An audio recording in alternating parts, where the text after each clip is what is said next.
And welcome everyone, my name is Gio. In this video, Billy B and I will be giving you our take on the AFC East division. Here are the future totals for wins for every team and the odds to win the division, conference, and Super Bowl. First up are the Buffalo Bills, who Vegas has pegged at winning 6 games this year. If you would have put money on Buffalo having a really bad season last year, you wouldn't have been alone. They got rid of wide receiver Sammy Watkins and defensive lineman Marcel Darius, arguably their two most talented players on either side of the football. And then they went on to break a 17-year playoff drought. What do they do to reward their quarterback, Tyrod Taylor? Well, they traded him to Cleveland. Nice. You know, GM Brandon Boone is definitely putting a stamp on the team. He's brought in A.J. McCarron at quarterback, but the future is the big-armed rookie Josh Allen. Now, whether or not they start him remains to be seen. The defense should keep them in a lot of games. I just don't know if the offense will be able to put up enough points to win many contests this year. Making the playoffs last year has probably satisfied the fan base enough to let Boone and head coach Sean McDermott mold the team slowly, even if it means taking a step back in games one. Throw in the fact that Buffalo plays 5 of their first 7 games on the road. They may have a hard time getting to the 6 wins. My best case scenario for the Bills this year is 2-4 in their own division and 4-6 with the rest of the games. I think 5-11 is a fair number, so I think I'll be taking the under. No division, conference, or playoff chances for Buffalo this year. Next up are the Miami Dolphins. Vegas has them at 6.5 wins for the year. Dolphins head coach Adam Gase has basically spent the last 2 years clearing out players he feels don't really fit his system, whatever that system is. Miami's offense has been very predictable under Gase. They almost always run on first down, and opposing defenses know it. That's probably why they finished 28th in the NFL in points scored last year. They started a youth movement on defense last year. They played 8 rookies at one point or another, and that's probably why they finished 29th in points against. I was a big fan of Gase a couple of years ago. I like the work he does molding QBs. It might be unfair to criticize him for not making quarterback Ryan Tannehill better because of injuries. There just aren't enough really good players on this team, though. Miami always seems to finish in the middle of the pack and never seems to be able to draft a difference maker. Unloading wide receiver Jarvis Landry and defensive tackle Ndamukong Suh isn't going to help either. My best case for this team is 2-4 in their own division and 3-7 on the road.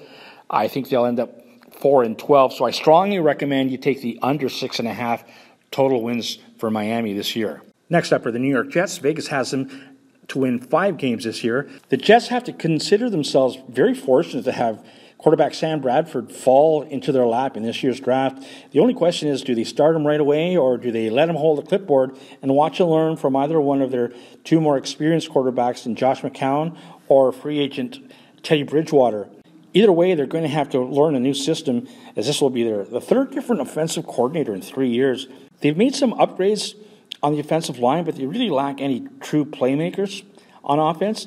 Last year, their defense was pretty average, but they brought in cornerback Tremaine Johnson to help a pretty young but promising secondary. Ultimately, there isn't really much pressure to win games this year. You couldn't blame the Jets if they actually tanked for a couple of years and let the kid learn, say like Aaron Rodgers did in Green Bay.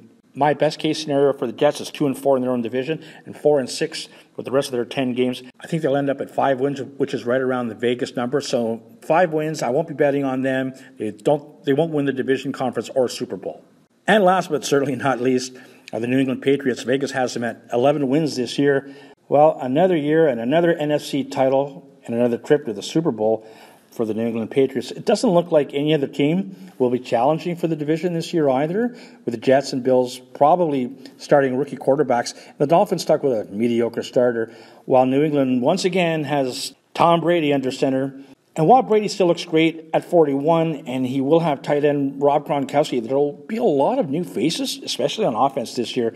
Gone are wide receivers Danny Amendola and Brandon Cooks, tight end Martellus Bennett, running back Dion Lewis, and especially left tackle Nate Solder. That's a huge turnover, even for head coach Bill Belichick. On defense, the Pats lose defensive coordinator Matt Patricia and cornerback Malcolm Butler, the hero of Super Bowl 48 against Seattle. He's gone too.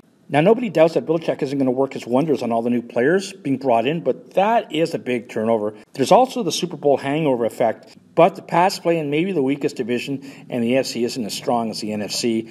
Their game in Pittsburgh in Week 15 may decide who represents the AFC in this year's Super Bowl. My best case scenario for the Patriots this year, 6-0 in their own division and 7-3 with the rest of the games.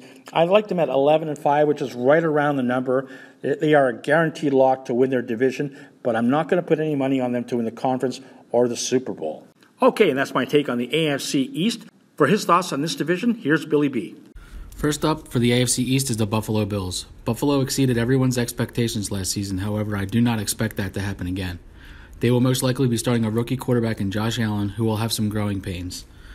They don't have much talent on the offensive side of the ball outside of Shady McCoy, who, if the season gets off to a bad start, might lose his motivation. The defense will be okay and should keep them in some games, but I don't see them winning much. I have them going under the total of 6, however, I would not bet them.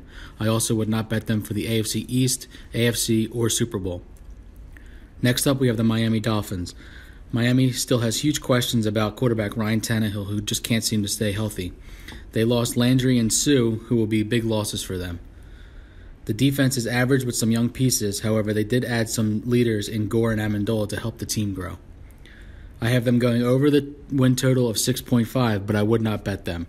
I also would not bet them for the AFC East, AFC, or Super Bowl. Next is the New England Patriots. Coming off another Super Bowl appearance, they look to get back once again. With Tom Brady and Bill Belichick, they certainly can. However, we are starting to see some cracks in the armor as Brady and Bill have not been on the same page with Brady's trainer and Julian Edelman being suspended for the first 4 weeks of the season. Their wide receiver core is weak and their defense is lacking.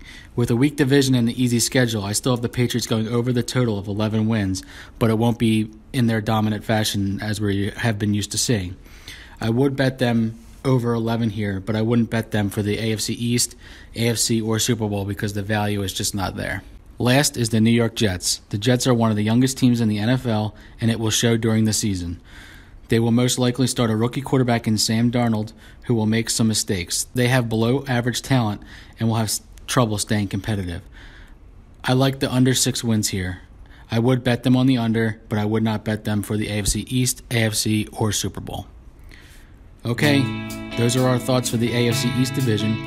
Make sure you check out all of our other videos, and please give us a thumbs up, give us your thoughts in the comment section, and don't forget to subscribe to our channel. We hope you enjoyed this video. For Gio, I'm Billy B. See you next time, and let's take the man's money.